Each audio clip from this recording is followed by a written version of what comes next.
Hi, everybody, and welcome to this week's Writers Chat. And this is the place where writers like to gather and we talk about all things writing for writers and by writers. And we're really glad you're with us today. We have a whole bunch of people in the chat room today, or if you're watching us by replay, we thank you for taking the time to join us today. And we often say this is the place where we get our spirits refreshed and so we can work the rest of the afternoon as writers. Okay. My name is Jean Wise. I'm one of the co-hosts. I'm joined today by Bethany Jett. Wave, Bethany, yay! And then Johnny Alexander, yay! And topic today is we're going to talk about the writer's office. Yeah. And I was the one who suggested this because I think it's always kind of neat. You learn little tricks or anything to make this space, this environment that we write in, a little bit more conducive for writing. So kind of our plan of action today is that Bethany and Johnny and we're going to do some sharing, and I'm going to screen share and show you some pictures, some photos of famous writers' offices. So we'll kind of, I found one article that's got like 100 authors on it. There are authors on this page that I never have heard of. I'm sure some of you guys have heard of, but we'll skim through some of them, but I'll try to stop at some of them. So we'll skim through most of them, or at least to see them. Some of the pictures are just classic. So I'm excited about sharing that with you. And then the second half of the show, I'm going to share a little bit, and I want Bethany and Johnny to help talk about, we'll talk a little bit more about environment. What should we have in our offices? And third, then we'll invite you back on, and we're going to try to definitely have some time that you guys could all come back in here and share. And this is your homework assignment. I want you to be thinking while you're talking about two things. Number one, as a writer, what is something that is essential, non-negotiable, that you have to have in this space that you write in? And I'm not talking about laptop or printer. That's too easy. Think of something that, boy, I tell you, this is something that's unique maybe to my space that I always have to have. Maybe it's a certain pen or certain light or whatever. I'm not going to give too many answers. Think, and we'll have you guys share that answer in the second half. I think it'll be fun to hear what other people identify. And I'm hoping maybe you'll figure out something that you think, oh, I want to add that to my writing space for inspiration. And the second question to think about is, what is the one thing you want to add to your space? Mm-hmm. So you might get inspiration while Johnny and Bethany and I talk, or you might get inspiration while you look at the pictures that we're going to share, or your inspiration might come when somebody shares. Somebody just was sharing something just before we went on air, and I said, oh, share that when we were on the recording, because I thought it was a great tip. So anyway, so that's what your two assignments are to think about while we do a little chatting here, is that what is the essential non-negotiable item you've got now in your office that you would really hang on to? And second, what would you like to add? And so we'll do some sharing about that later. But I want Bethany and Johnny to give me a little bit of insight just to the question of, do writers even need an office? What do you guys think? I've been thinking about that all morning, and the word "need," of course, is so, that's the clinch word, right? Because what do you really need to be a writer? Well, you need a laptop, you need Microsoft Word, which, if you're going to actually be involved in publishing and working with editors and all, that is a necessary software. But do you need an office? And no, technically you don't need an office, but you need a space. You need a space, mm-hmm. I think, to call your own, whether it's, a dedicated room, and even though I've got this second bedroom that's kind of my writing room and guest room, I like to sit at the dining table. It's just a small mm-hmm. little table in the other room and right there. So, that often can just be the space, mm-hmm. I think you need a space. A space? What do you think, Bethany? What do you think, Bethany? Well, I found this quote from a blog post that were talking about writers' spaces, and the very first line of the article said, "For writers, the only real office we need resides in our minds." Oh, Say that again one more time. You broke up. Say that one more time. For writers, the only real office we need resides in our minds. Ooh. oh wow. It's actually an article about horror writers. So I'm putting the link in the chat so that way I can, quote my source. I thought that was interesting. That is interesting. And yeah, I think the word need, but I think you should have a space where you can write. Davis Bunn talks about this, like at writers' conferences, about having one desk where you only write there so that it triggers the creativity because nothing else happens in that space. And I really like that. I don't have a second room for my office because my kids took over the bedrooms. So for anyone out there who has to share space, I actually now have two offices. One is in my bedroom, like where I'm at right now. The bed is right there. So I always have to tilt the camera at a weird angle so you can't see, the bed. And the other one is now downstairs in the living area because we have a 3-bedroom condo and it is tiny. And so until we get my dream office, that's what I have to do. And so a lot of times I'll end up on a lap desk in bed, just sitting up, all comfortable writing. So, but I think you need to have a space where you can call yours. Yeah. I think too, if I'm right, Davis Bunn has talked about, he has 2 computers, I believe, and one of them is not connected to the internet or email or anything, and that is the one he writes on. So he's not distracted, huh? Not distracted by that. And then he's got his other one. And also, you're talking about that, Stephen King writes, of course, he's got some kind of barn or something, but his desk where he writes faces a wall so that he doesn't have distractions, which, that gets into the other question you're asking. I have to have light. Right now the window's behind me, and I would love it if this room was situated so I was facing that window, or at least this way to the window so I could see out instead of having it behind me. And the room it won't work that way. But to me, that's my optimum. I want to be able to see out a window. I want to see out a window. Yeah. I like the window too. I think it's funny. Josh has said in the chat too about your comment, Elaine, that it's just such a beautiful comment. The writing space in his head is more cluttered than in his real office. I feel that way this morning, Josh. So I agree with you on that. Were you saying something else, Bethany? Oh, I was saying, just in contrast to my mom who has to have the light, I've got light blocking drapes on all my and I would have it over there too, and it would be totally dark. We can actually tell stories, which we will not, about Bethany and I disagreeing about how much light should be in a room. And me opening windows and her or drapes and her closing them. Well, it boils down to, though, you have to make it personally. Whatever that space is, you got to bring in what is conducive for you as a writer. And that's, I think, sharing a bunch of ideas today may really be helpful to everybody. I found a couple things. You mentioned Stephen King. It says Stephen King wrote one of his books, balanced a child's desk on his thighs between the washer and the dryer in the basement. That would be a dark place, I would think. Early days, I bet. Well, and I think Mary Higgins Clark, she would write on the kitchen counter or kitchen table 15 minutes in between taking care of kids when she was first. Pulitzer Prize winner John Cleaver wrote near the furnace in the basement of an apartment building in New York City. He probably sat there listening to water dripping and pipes banging overhead, and he still wrote. Who was that? I'm sorry, I missed who that was. Cleaver, John Cleaver. Mm-hmm. J.K. Rowling had the idea of Harry Potter. A lot of us know this while she was riding on a train. Yeah. She wrote about him in cafes and one-room apartments that she shared with her child. So this article concluded that the office is clearly not essential for success, but a space. You must have a space to call your own, which is kind of what you guys said. I found this great quote, too, by Margaret Forster. She's a British author.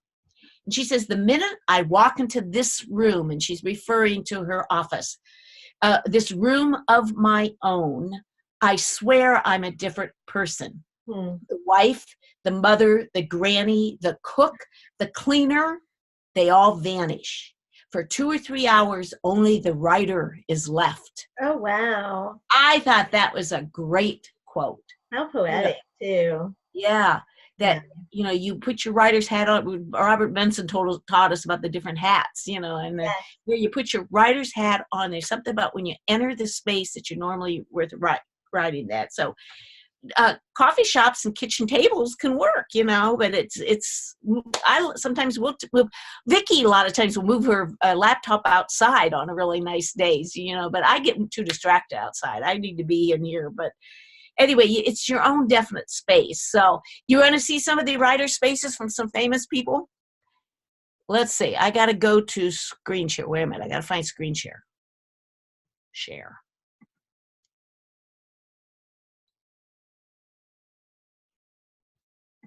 And go there. What? How come it's not letting me go to screen share? There it is. Okay. Now I got to find the article. Oh. I have stood up before to write too, and sometimes that's a good thing to do at a kitchen counter when it's been the right height. Yeah. I don't think that's it. Nope, that's not it. Not in the chat that she likes to stand up.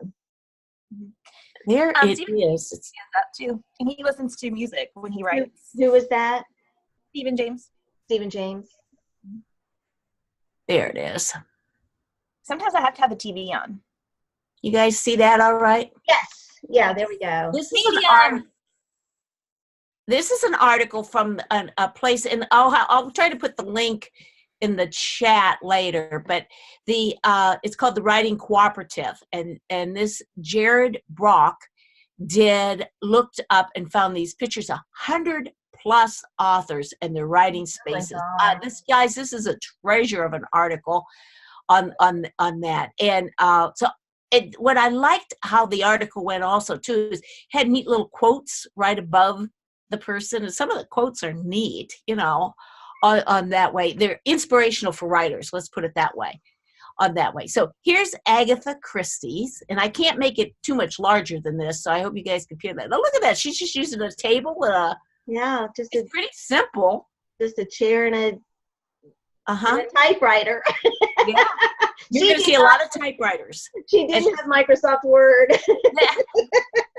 By the way, as we skim through some of these pictures, and like I said, some of these I'm going to go past quicker, so you guys will have to say stop if I go too quick on one.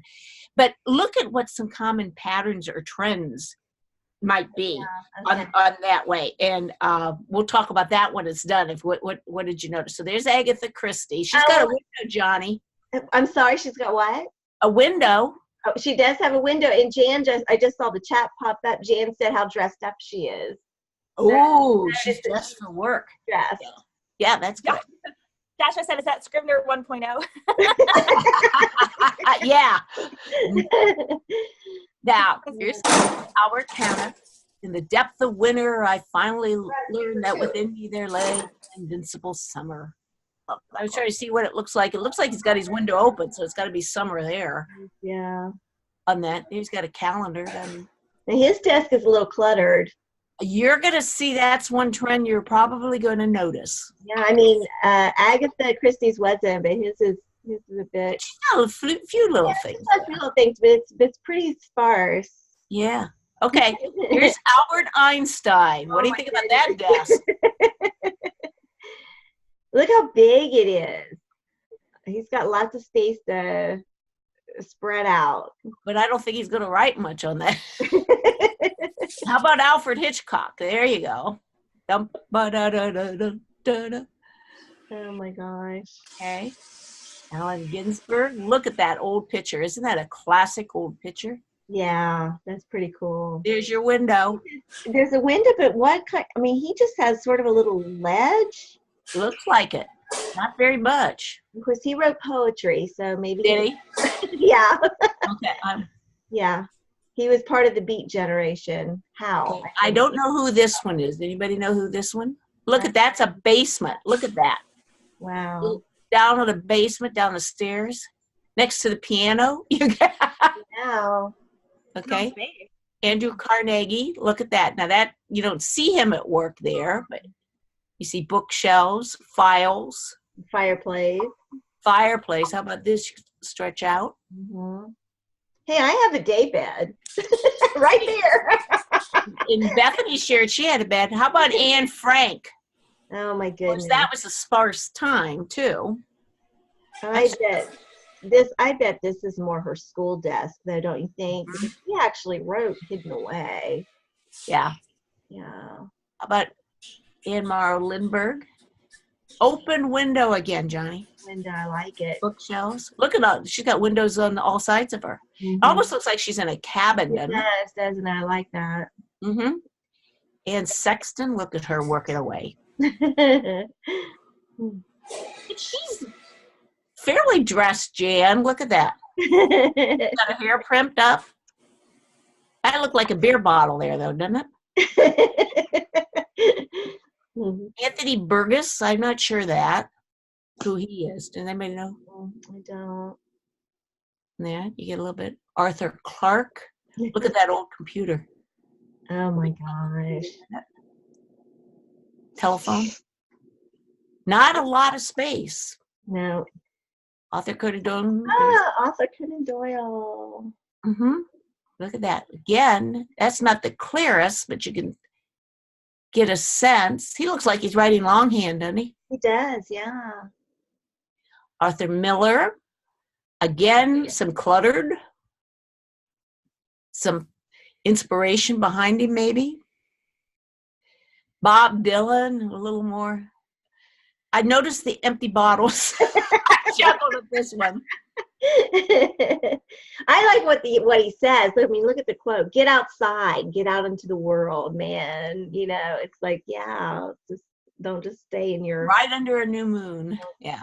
You're going to, like I said, I'll give you a link to this article. I think Bethany already did, didn't she? Okay, thank you. Yeah. Thank you. Carl Jung. Carl Sandburg. That's a good one.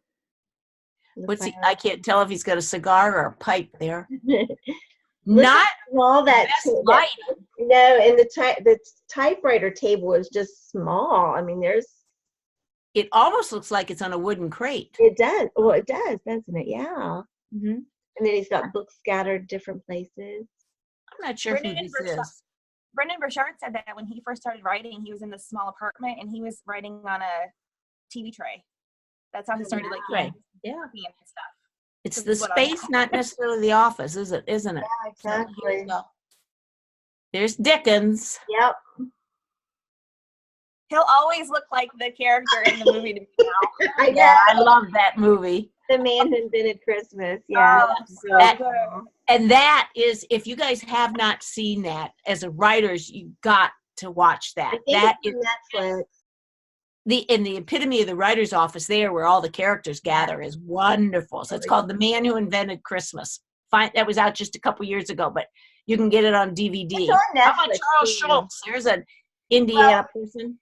Before we get to Schultz, look back at someone commented in the chat. Look at his pen. He's writing with a quill pen. Oh, he is. Yeah. Okay, so now you can go on. Yes. Now we can move on to Charles Schultz, who's such an interesting person. You can at least get a flavor, a little bit of his office there. Yeah. So how about C.S. Lewis, Johnny? There's one of our buddies. Again, some as if we clutter. know him personally. Yeah. He's our buddy. And that's a fireplace.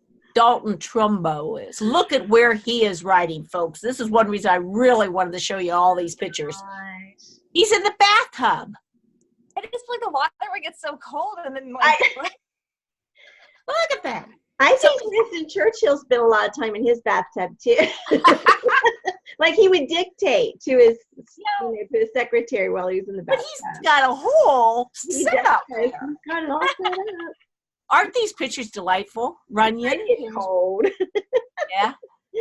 I figured you guys would like these. Here's typing away. It looks like he's handwritten stuff first, doesn't it? Yeah. And now he's typing. Josh said he'd never see that on his Instagram. Yeah. I love how intense they look when they're caught in the moment, like when some, the candid ones. Yeah. They're so focused. Well, she looks like, and this is I don't know who do. Daphne du Maurier. She wrote Rebecca. If you're familiar. Oh, okay. She looks like Don't Bother Me. You know, I am writing.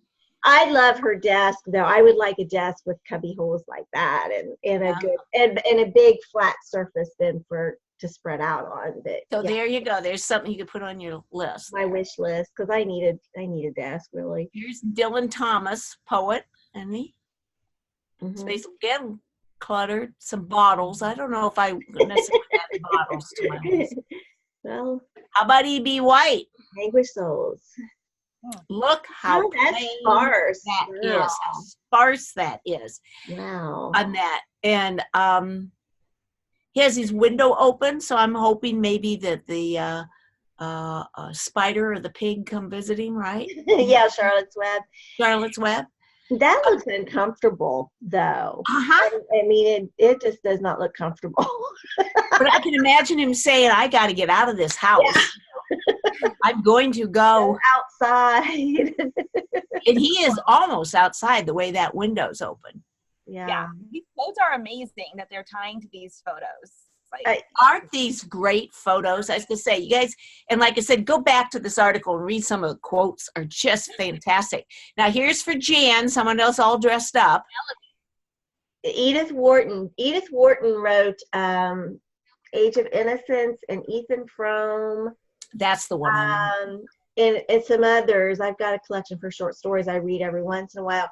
She was very wealthy in New York, money, all that kind of thing. She often wrote propped up in her bed, like with, the bed jacket and the lap thing and all of that. But she staged this one, I figured. I think so. Yeah. I'm signing a book contract today. So you're going to be all dressed. And I'm going to have my hair done in my best dress. Yes. Okay, here's Albert.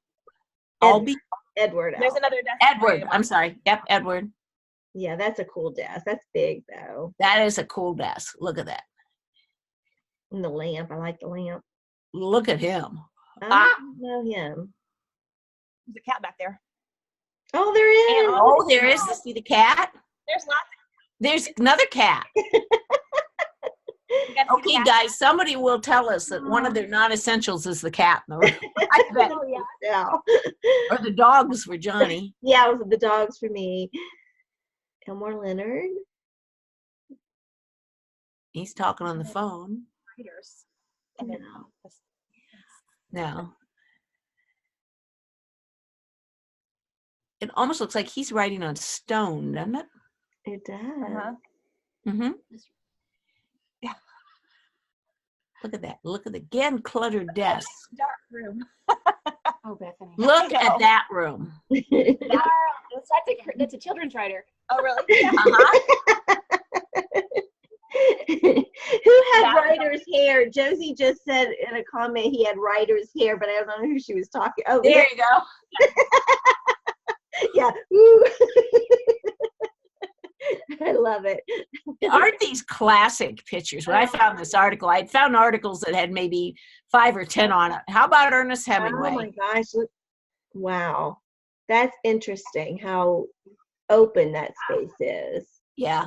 Palm trees back there. I wonder where that's, if that's. I don't know about that. It says image source. I don't want to click right now, but yeah. Ezra Pound. In the classic old typewriters. Maybe that was.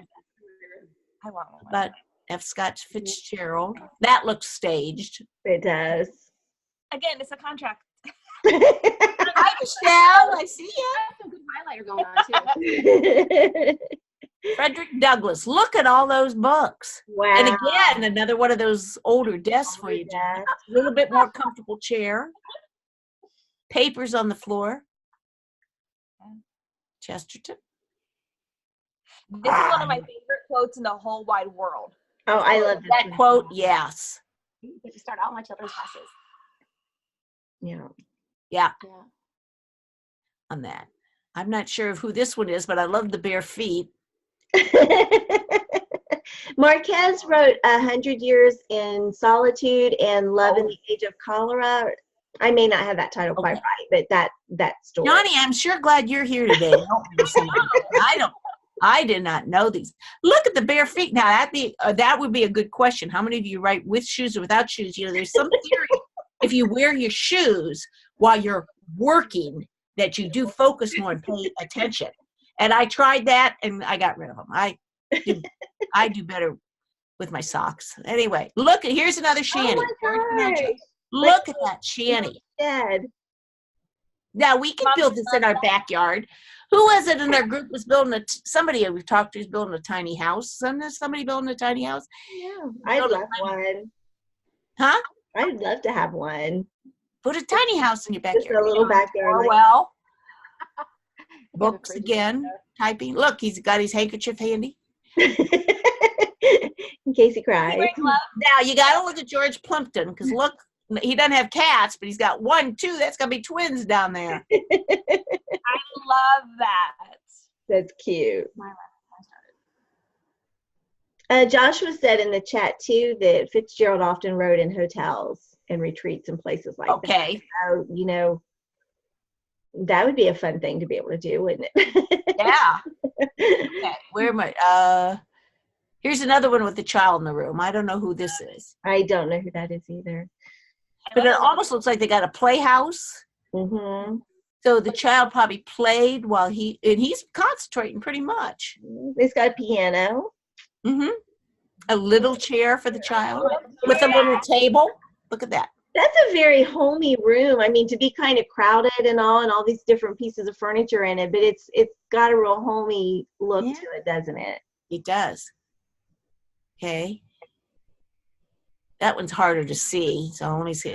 Put it out. Look at that again. See, he's got some fruit, windows, books. We're halfway through, but anyway, I'm going to probably skip some of these because, like I said, I know this is going to take too much. But this is one of my favorite on Christian Andersen. I like that. I like all the pictures that he's got. Harlan Ellison. Look at that desk. Wow. Look who's looking at him. Cheshire Cat, isn't it? Mm-hmm. Yeah. Harper Lee. They're kind of talking there. Yeah. It's not really working. Harriet Beecher Stowe. That's just a Oh common my goodness. I like that. Table. Uh-huh. I don't know who Hedrick Boyle is. Me either. Again, kind of a messy desk. Henry Miller. Again, it's like it's just a little tuck away area, isn't it? Mencken. Thompson. I'm going to skim a little bit. Ian Fleming, a lot of us know. Yeah. Bond, isn't it? James Bond, and he was actually also a spy himself during World War II. Yeah, all right. J.D. Salinger. Look at this one. This is inspiration for all of us. Oh, nobody wants to see that before breakfast. Okay. So you can write. Don't look at how he's dressed. Look where he's writing. His writing space. The back of a car. Oh, I want that. Okay. That was a first on Writer's Chat. Yes. Good. Jack London. Look again. Yeah. Oh my gosh. All these papers. Jackie Kennedy was a writer. We forget she started as a journalist. Oh, I didn't know that. Wow. James Baldwin. James Patterson. Oh, look at those windows. Yeah, I love his windows. Yeah. The dog. There was a dog. Cheever. You gotta have the hubby in here. There was a couple of them down here I wanted to get to. Here's Steinbeck. Steinbeck's one of my favorites. And there we go with the typewriter. Yep, old typewriter. Oh, look at all those books. Wow. Yep. With the shelves. And the old phone. The old phone's there's Oh, look at that. the other buddy. Look at that. Look at it. Very English, isn't it? I mean, that's Very English. very English. Okay, I want to wrap these up. I'm going to go pretty quick through these, just so you get a flavor of some of them. It looks like an attic. Mm-hmm. Now that's pretty sparse. That's interesting. Mm-hmm. Yeah, she probably wrote by hand. Margaret Mitchell, we stopped and saw her house in Atlanta, and you could I sat at her writer's desk. That was kind of cool. Oh my goodness! Wow. There's good old Mark Twain. Marlon Brando, you forget he wrote some. I'm going to skim. I don't want to make you guys dizzy, skimming too quick. I thought this was interesting, Johnny. There's your dog in your room. Dog. That's a beautiful space, isn't it? Look at these books. Oh my gosh. Look at these. Isn't that something? I'm not sure. Oh, we're almost done. We're almost done. Here's Orson Welles. Yes. They were took on that way. Okay. Let me get out of here because go to that article. Oh my gosh, that was fun, Jeannie. Yeah, wasn't that a wonderful article? And thank you for putting the link in there, on that way. But what did you guys notice? What did you notice any trends or patterns? Bookshelves. A lot of them had bookshelves and books, and some more than others. But it was very cool to see the books. And we should be reading. We're writers. We should read. So. And I don't want you to think as writers you need to smoke. Did you notice how many of them were smoking and pipes or drinking? We're not going to encourage that. Yeah, the bottles. Josie, there was a lot of bottles. Most of the time we have coffee now, right? Snacks. Polar Pops. I think that's the new. Yeah, on that way. And actually portraits. People put portraits on the wall. And it says scenery from outside on that way. And then I like what Annette says, artists and illustrators are especially messy. No surprise, but as writers, it's not surprising that our creativity is messy also and stuff. I get messy when I'm in the midst of a project. I'll have piles all over the place, Yeah. So it depends on what time of day they would snap a picture here of my writer's space, on that. But windows were a common theme. Windows were a common theme. What were you saying, Bethany? I can't hear you very well. Yeah, I'm having trouble hearing Bethany too, so speak up. I don't know. I was just saying so many of them wrote in their main family areas. I was looking at the time period, that would be like the modern living room or family room probably, where they had the piano and the company would be there if they weren't writing. So it's interesting that some the more modern it got, the more office-y it became, as opposed to the kitchen table or just where the family probably would have been. Yeah. Except for the guys in the basement. He probably had to get away. He may have had a large family. He needed to. On that way. But they've created a space, which is on that way. So we have some interesting chat going here. Jan made a comment that she has her dad's childhood small roll top desk. That's your laptop's on. That is really cool. Tying that back.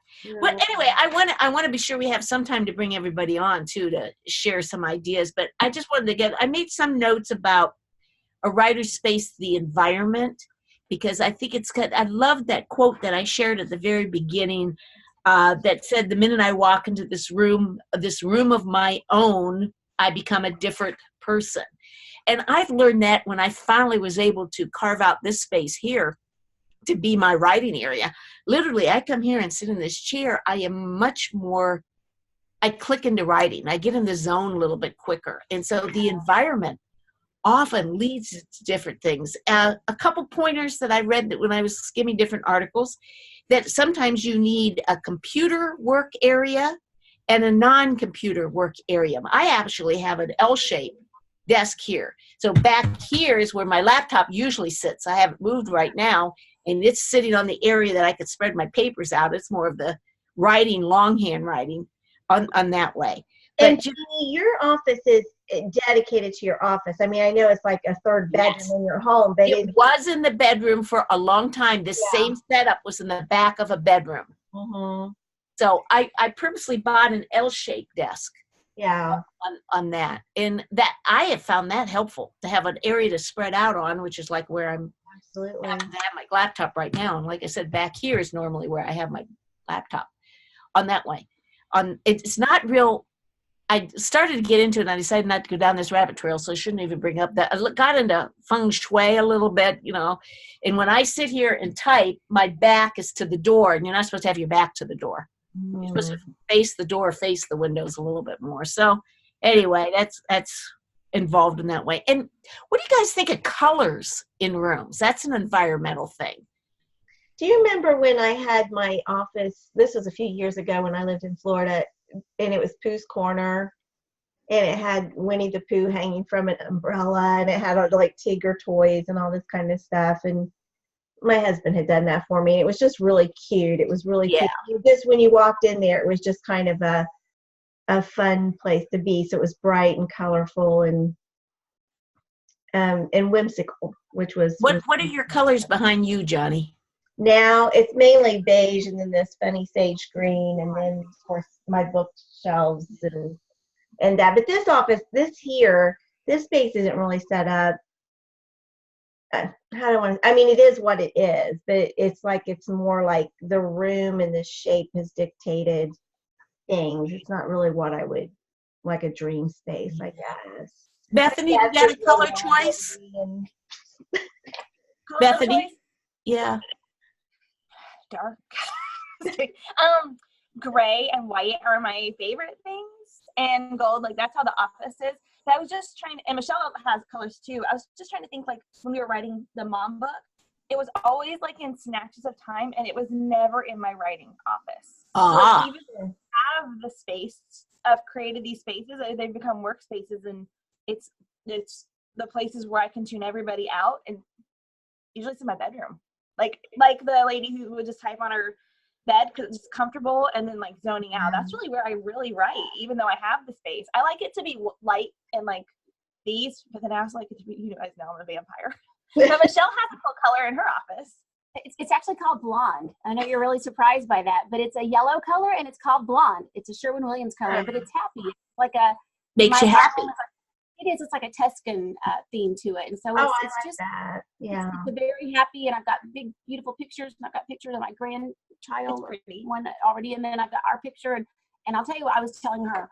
For my writing, I have if I'm doing children's writing, I'm usually downstairs in the sunroom because I can look out and watch the birds, and usually I have one or two cats around my shoulder up on the chair.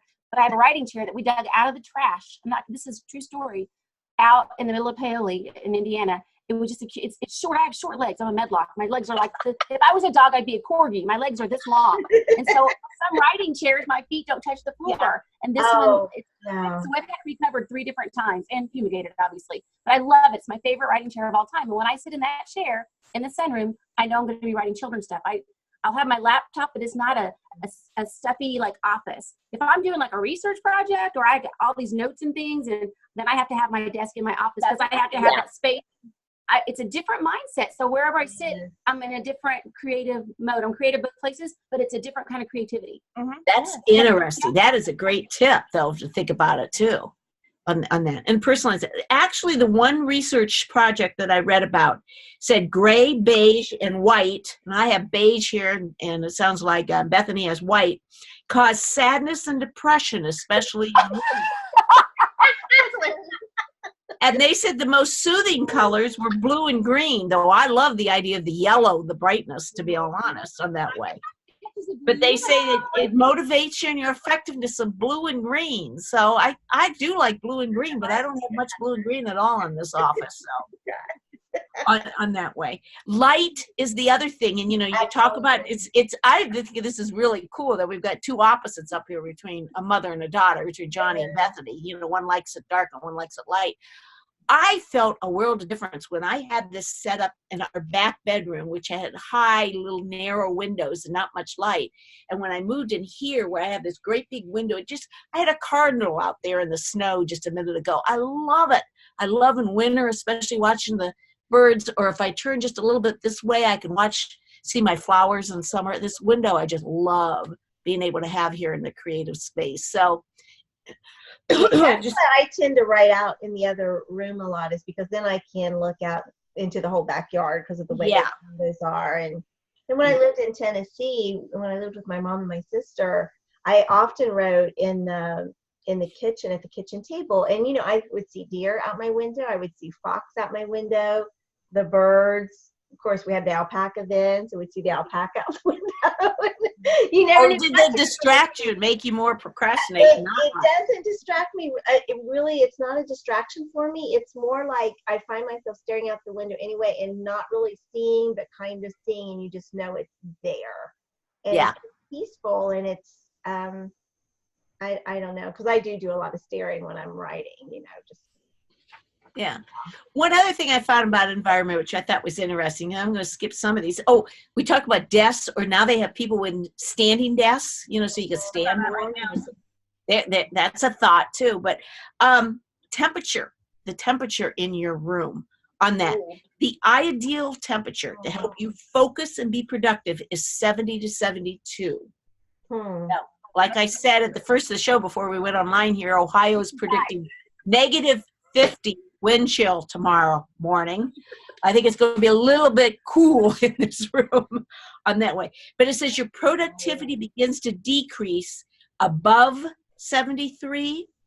And if it's 86 in your room, which you might have in some of your southern climates, or we could have in summertime too, if we don't have air, your productivity drops 90% of what you're capable of. And if the temperature's below 68, it also significantly decreases your productivity and it increases the number of errors you make.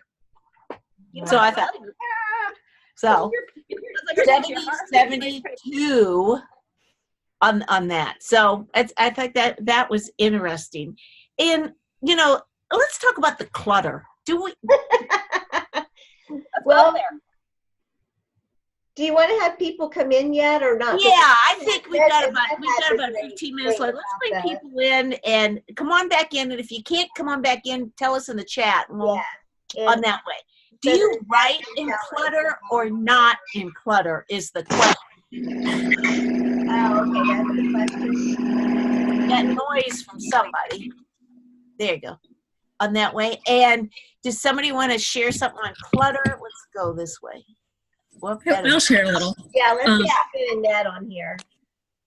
So I usually have multiple books and resources all over my desk area. And so I do write in clutter, but just this year,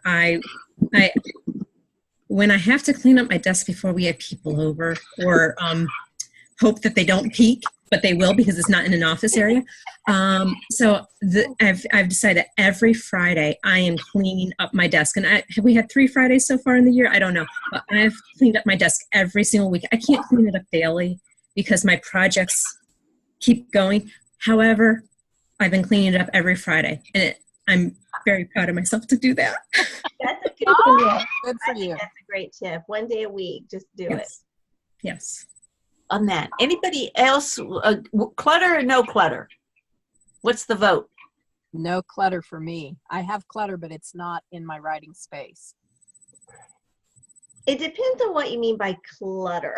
Because if it's the books that I'm using or the stuff I'm using, then that's fine. But otherwise, I don't want mess. I'm not going to be that gal that had all those books and papers and on the floor and around her desk and all that. That's not what you're going to find here. Nope. That's wild. If I get worried about clutter, I would never get anything done because I would never find an end to the clutter. I would always just clean and organize and clean and organize. So at some point I have to be okay with clutter. It just can't be in my chair. There you go.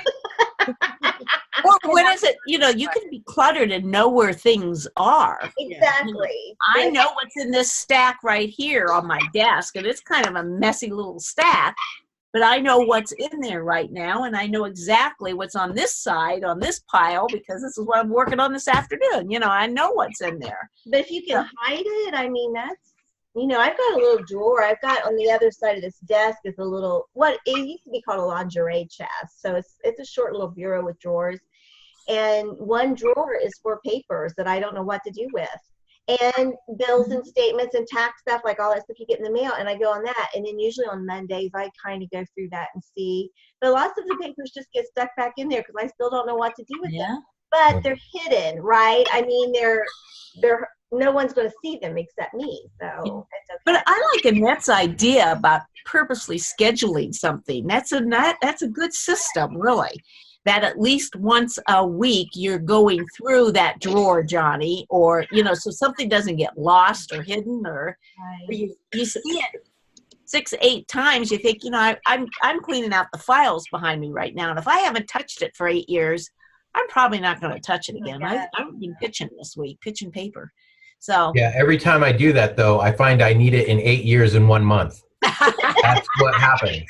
that's what's going to happen, isn't it? I'm going to get an Yes. assignment of that stuff and so fit. Well, it's down here in the waste paper basket, but trash goes out on Friday, so I have it to Friday on that.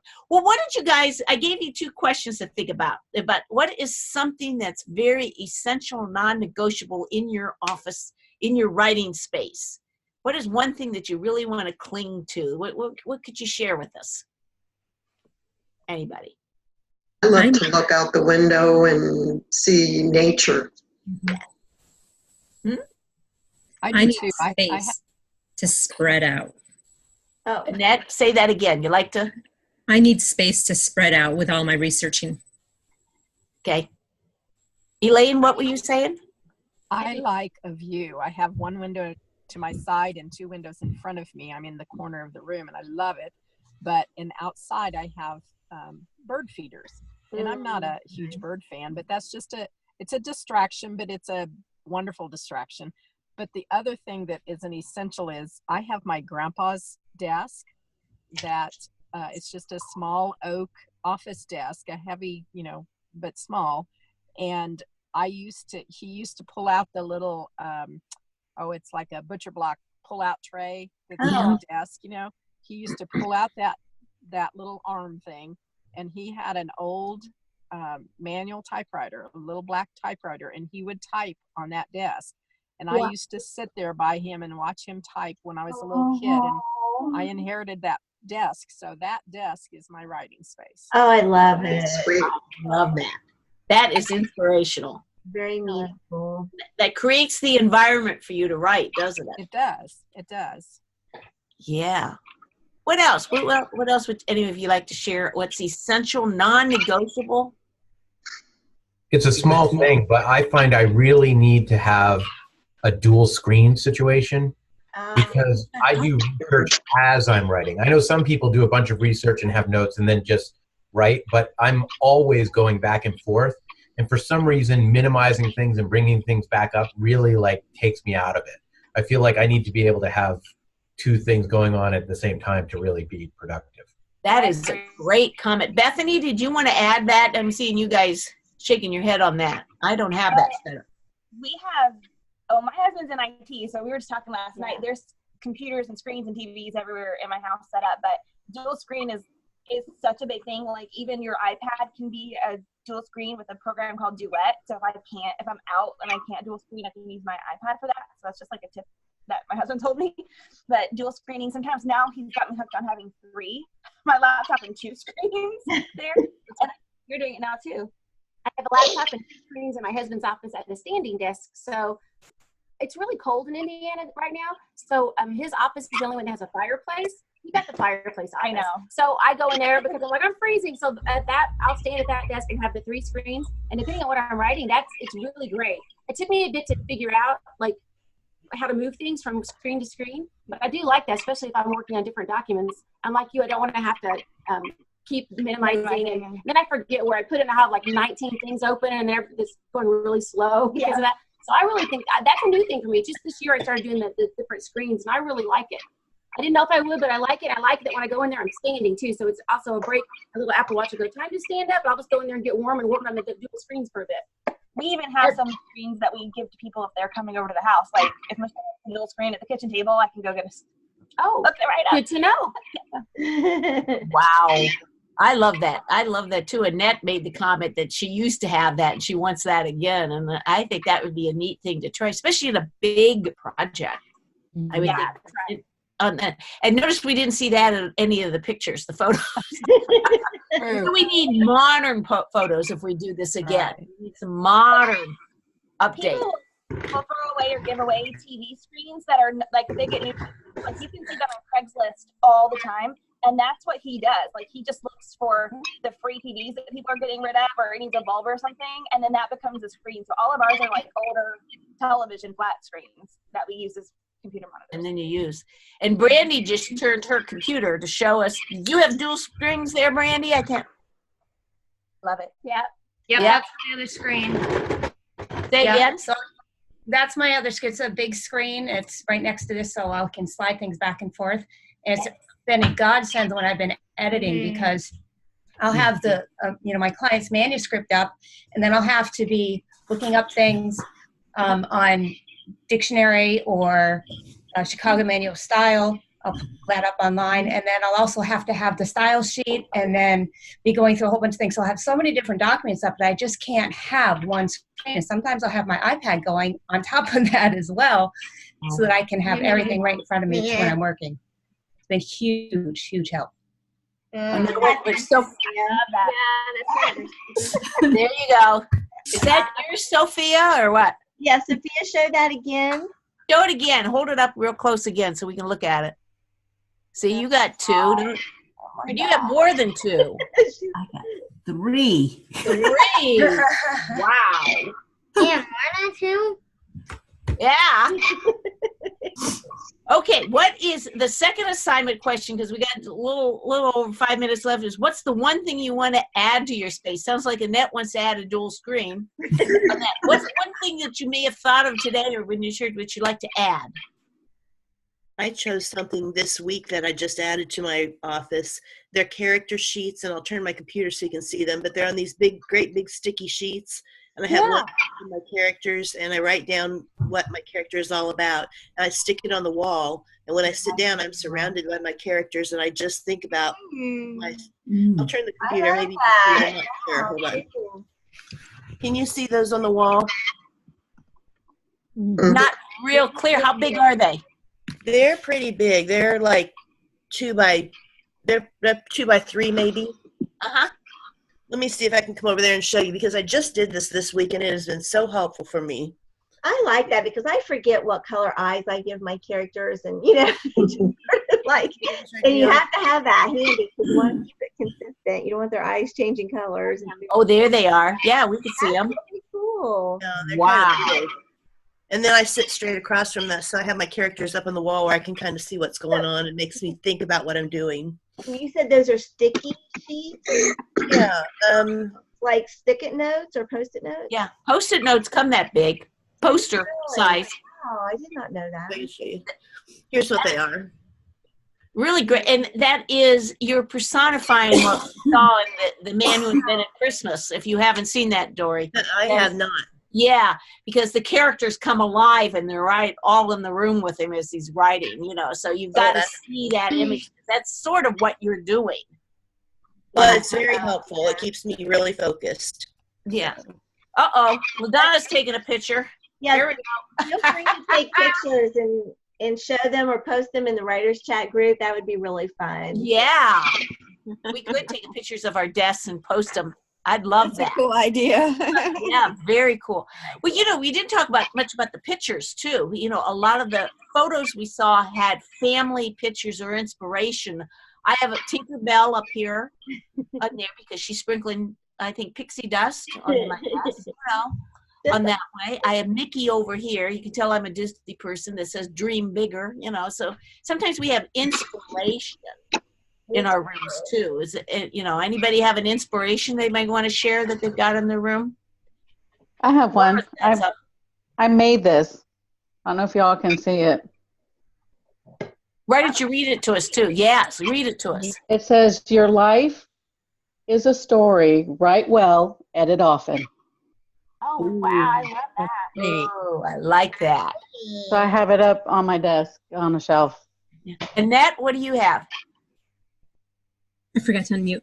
So, oh, my sister made this as a card for me, and I write for children. So, but it's just a card, and inside is a quote. It says, "It is the writer who might catch the imagination of young people and plant a seed that will flower and come to fruition."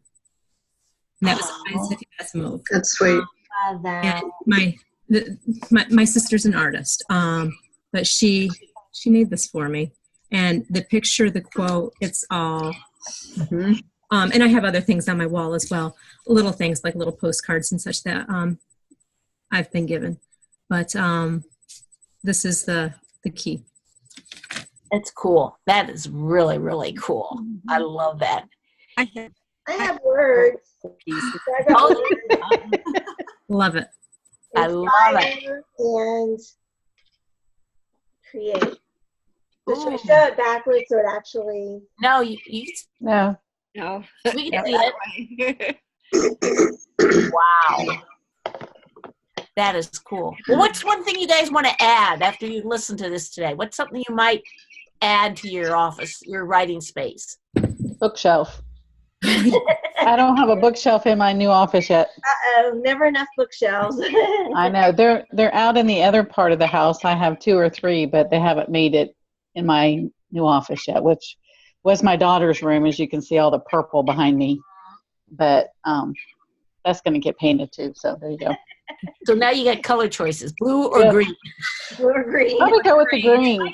Green's kind of my color. What, Bethany? I said white and gray. Michelle said yellow. Yeah, no. Yellow. Blonde.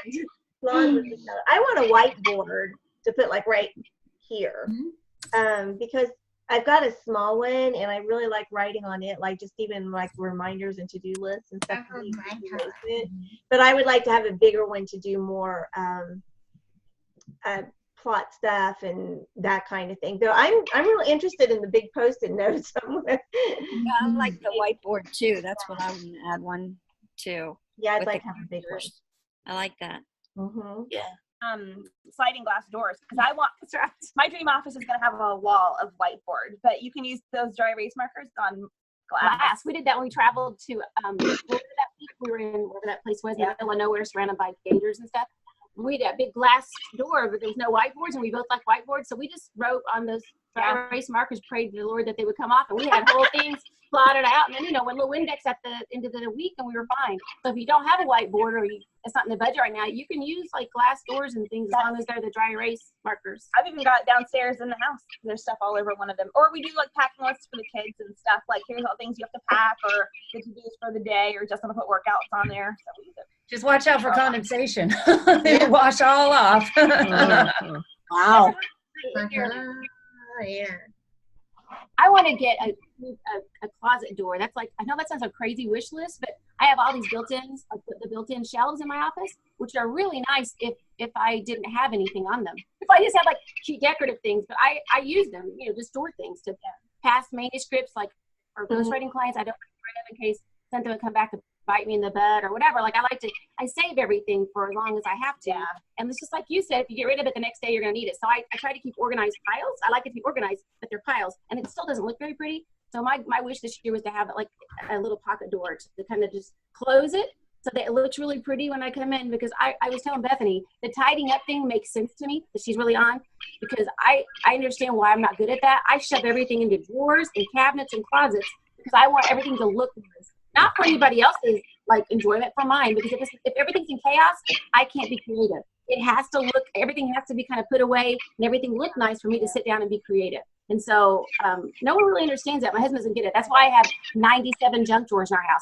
Because if it's on the counter, I'm like, it's going in the drawer, I'm going to write. Like I don't like that. Out of sight, yeah. As long as it's out of sight. But Jeannie's got that kind of situation. That's why she's got that curtain behind her. I pull the curtain shut some of the time when I broadcast, and behind it is bookshelves in my file cabinet and stuff. A couple people were saying chair or chase. I have a chair. I don't know if you can. I don't think I can get it over there. There you go. Yeah, we can see it. Yeah, I have a chair, and there are times I go there, just for inspiration and stuff, or a nap. Someone asked way early on about ergonomics, and that really is important, with your chair and other things too. I mean, I've never used a special keyboard or anything, but I know that can be comfortable. Oh, look at Brandy. Oh, wow. Sit on one of these. I had one, but my pug bit it and popped it. So I'm replacing it. That was my office chair. How do you write in that position? Put that back up. Put it back up, Brandy. Put it back up, Brandy. Yeah. How do you write in that position? Not in that position. That's unreasonable. No, that's the thinking position. Yeah, gets the blood to the brain, right? No, but but you can bounce, and if you're happy, you can bounce to music and time, and you can get lots of exercise, tighten your core, all at the same time. It's great. Okay, so everybody's going to order those. Hey, listen, it's a little after 12, so we're probably going to wrap up. Stay around for the after party, too. Johnny, Bethany, I forgot to look. What do we have next week?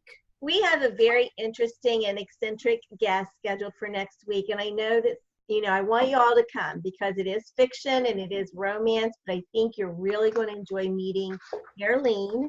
She only goes by the one name. She's kind of mysterious and reclusive that way. This may be your only chance to ever get to hear her speak, or talk, but we're going to be talking about writing and writing romance and writing fiction. And I will say, too, that no matter what you're writing, think of romance in kind of a broad way, because almost every story is a love story in one way or another, whether it's, it's not always just about young couples falling in love. It's, the relationship between parents and children and brothers and sisters and, just friends and all that kind of thing. So I do encourage you all to come back next week to meet and hear Caroline, our very special guest. Great. And as a nonfiction writer, you can always learn something from fiction writers, always get their writing stronger and stuff. Well, thank you for everybody being with us, and stay around for the after party if you can. But thank you for being with us this week here on Writers Chat as we talk about writing spaces. And I hope you've been inspired, or at least be grateful for the space that you do have, that we're not writing out of the back seat of our station wagon. On that way. And thank you for being with us, and we'll see you guys next week. Bye now. Bye, everyone.